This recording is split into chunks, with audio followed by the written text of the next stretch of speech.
Hi friends, welcome to all of you in your YouTube channel target point. तो friends, आज हम एक नई वीडियो के साथ आपसे मुखातिब हैं और जो कि साइंस पर ही हमारी ये वीडियो होगी, जो कि बहुत ही इंपॉर्टेंट क्वेश्चन है किसी भी एग्ज़ाम के पॉइंट ऑफ व्यू से। चाहे आप एनटीपीसी को ले लीजिए, एसएससी को ले लीजिए, यूपी ट्रिपल एससी को ले लीजिए या रेलवे ग्रुप डी को, किसी भी पॉइंट ऑफ व्यू से, आईएएस हो, पीसीएस हो, कोई भी एग्ज़ाम हो, किसी भी एग्ज़ाम की पॉइंट ऑफ व्यू से बहुत ही इंपॉर्टेंट होने वाले हैं क्वेश्चन। तो आइए विदाउट वेस्टिंग द टाइम हम अपने क्वेश्चन पर चलते हैं, जो कि हमारा पहला क्वेश्चन है, जीवन की मूलभूत इकाई क्या है? यानी कि जीवन की जो बेसिक यूनिट होती है, what is the basic unit of life, अर्थात जीवन की जो मूलभूत इकाई होती है वो क्या है? तो फ्रेंड्स, कोशिका जो होती है, यानी कि हमारा जो शरीर होता है वो, यानी कि हमारे जो शरीर का निर्माण होता है, हमारे शरीर का जो ढांचा बना होता है, वो पहली जो नींव का कार्य करती हैं वो कोशिकाएं ही करती हैं। इसलिए कोशिका अर्थात सेल को बेसिक यूनिट ऑफ लाइफ यानी कि मूलभूत इकाई कहा गया है जीवन की। और अंग जो होते हैं इनको भी देख लेते हैं, यानी कि जब ढेर सारी कोशिकाएं कलेक्ट होती हैं तो आर्गन अर्थात अंग का फॉर्मेशन होते हैं। लेकिन कोशिकाएं जब कलेक्ट होती हैं तो अंग के फॉर्मेशन के पहले ढेर सारी जब कोशिकाएं कलेक्ट होती हैं तो टिश्यूज़ का फॉर्मेशन होता है, और तत्पश्चात यानी कि टिश्यू के फॉर्मेशन के तुरंत बाद जब ढेर सारे टिश्यूज़ कलेक्ट होते हैं तो अंग का फॉर्मेशन होता है, आर्गन का फॉर्मेशन होता है। अब आइए इसी क्रम में हम ऊतक को भी देख लेते हैं, यानी कि टिश्यूज़ को देख लेते हैं। तो जब ढेर सारी कोशिकाएं कलेक्ट होती हैं तो टिश्यूज़ अर्थात ऊतक का फॉर्मेशन होता है। अब आइए हम चलते हैं अपने अगले क्वेश्चन पर, जो कि है कोशिका के बारे में निम्नलिखित में से कौन सा कथन सही नहीं है? कोशिका के बारे में निम्न में से कौन सा कथन सही नहीं है? तो कोशिकाओं के आकार और आमाप विशिष्ट कार्य से संबंधित होते हैं। तो हमारा जो पहला ऑप्शन है फ्रेंड्स, ये तो सही ही है। कोशिकाओं का एक विशिष्ट कार्य से संबंधित होते हैं और इनका जो है एक विशेष आकार और आमाप होता है, सही है। तो अब चलते हैं सेकेंड ऑप्शन पे, कुछ कोशिकाओं के बदलते आकार होते हैं, ये भी सही है। कुछ कोशिकाओं में जो आकार होता है वो बदलता रहता है। अब हम चलते हैं थर्ड ऑप्शन पर, प्रत्येक कोशिका में निष्पादन की अपनी क्षमता होती है। तो हाँ फ्रेंड्स, ये भी सही है, प्रत्येक कोशिका में अपनी निष्पादन की क्षमता होती है। और हम चलते हैं अब फोर्थ ऑप्शन पे, सभी देह ऊतकों में एक ही प्रकार की कोशिकाएं विद्यमान हैं। तो नहीं फ्रेंड्स, सभी दैहिक ऊतकों में एक ही प्रकार की कोशिकाएं विद्यमान नहीं होती हैं।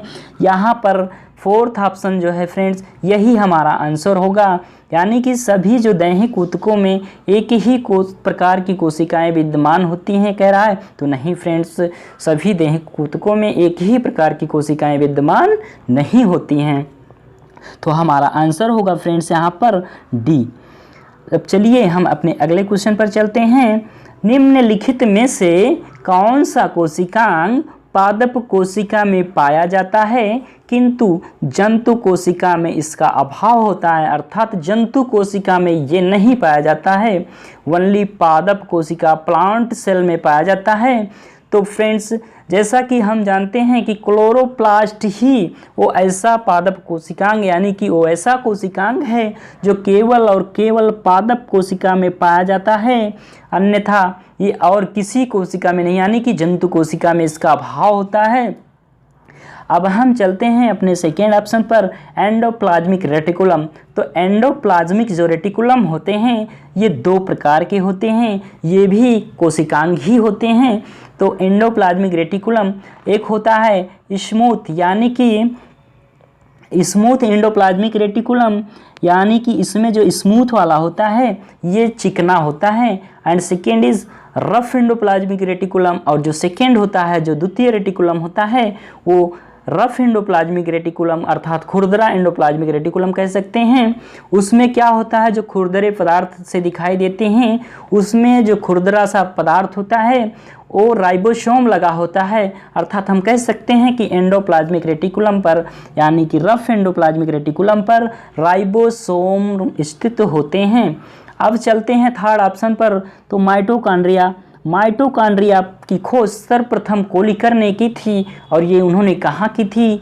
इन insect muscles of insect wings. Insect की जो विंग्स की जो मसल्स होती हैं उसमें इन्होंने, यानी कि इंसेक्ट की जो पंख की मसल्स होती हैं उसमें इन्होंने माइटोकॉन्ड्रिया की खोज की थी।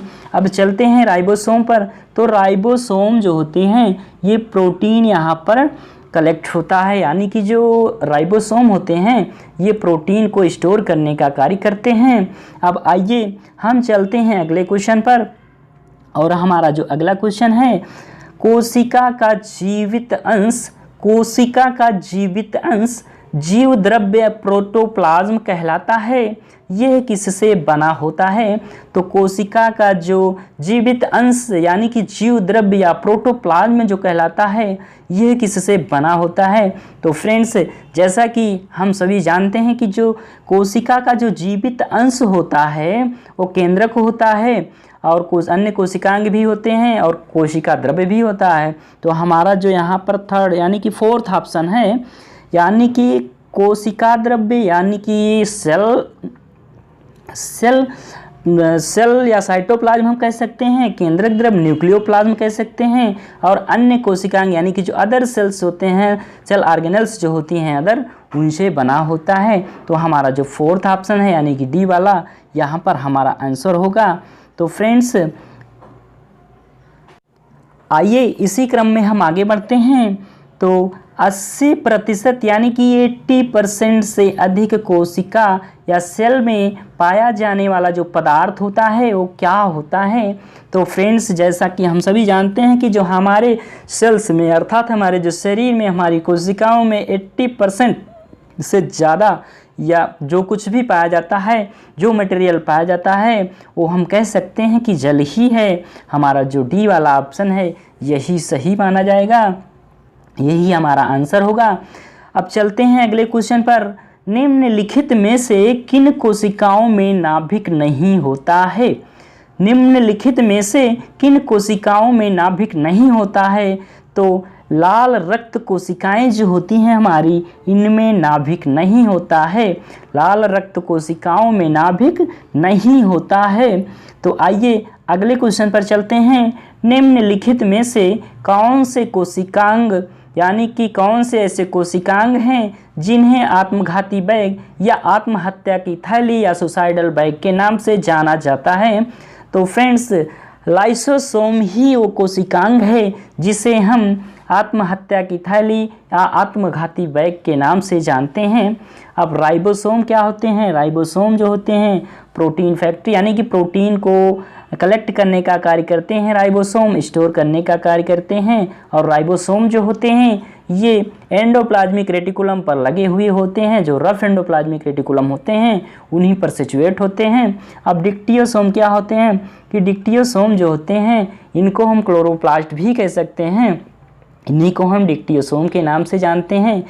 और अगला जो हमारा क्वेश्चन है, आइए हम अगले क्वेश्चन पर चलते हैं। निम्नलिखित कोशिकांग में से कौन सा एक अर्धपारगम्य है? निम्नलिखित कोशिकांग में से कौन सा एक अर्धपारगम्य है? तो फ्रेंड्स, हमारा जो आंसर है, हमारा जो आंसर यहाँ पर है वो फर्स्ट ऑप्शन है, यानी कि कोशिका झिल्ली जो होती है वो अर्धपारगम्य होती है। अब चलते हैं अगले क्वेश्चन पर। निम्नलिखित में से किसको कोशिका का पावर हाउस या पावर प्लांट या power house of the cell कहा जाता है? तो फ्रेंड्स, माइटोकॉन्ड्रिया ही ऐसा सेल ऑर्गेनल से अर्थात एक ऐसा कोशिकांग है जिसे हम power house of the cell या कोशिका का पावर प्लांट भी कहते हैं। तो हमारा जो बी वाला ऑप्शन है फ्रेंड्स, यहाँ पर हमारा आंसर है बी वाला ऑप्शन। अब हम इसी क्रम में गोल्जी काय को भी देख लेते हैं। तो गोल्जी काय की खोज सर्वप्रथम कामिलो गोल्जी नामक साइंटिस्ट ने की थी फ्रेंड्स, और गोल्जी काय जो होते हैं ये भी कोशिकांग ही होते हैं। अब चलते हैं थर्ड ऑप्शन राइबोसोम पर, और जो राइबोसोम होते हैं वो प्रोटीन स्टोर का कार्य करते हैं, और फिर हम चलते हैं फोर्थ ऑप्शन यानी कि लाइसोसोम पर। और जो लाइसोसोम होते हैं फ्रेंड्स, लाइसोसोम को हम आत्मघाती थैली या आत्महत्या की थैली या सुसाइडल पैक के नाम से भी जानते हैं। इस प्रकार हम बढ़ते हैं आगे और चलते हैं अपने अगले क्वेश्चन पर। तो हमारा जो अगला क्वेश्चन है, यह श्वसन श्रृंखला का उपयोग कर पादप कोशिकाओं में ऊर्जा का उत्पादन करता है।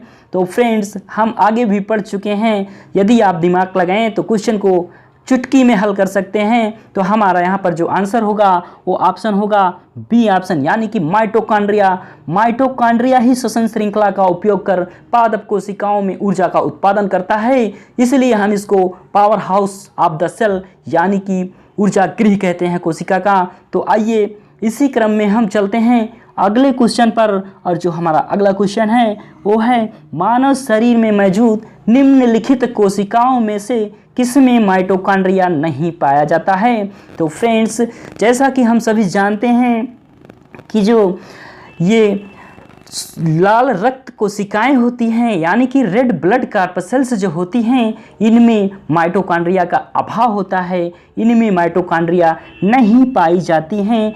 जो लाल रक्त कोशिकाएं होती हैं इनमें माइटोकॉन्ड्रिया नहीं पाई जाती हैं।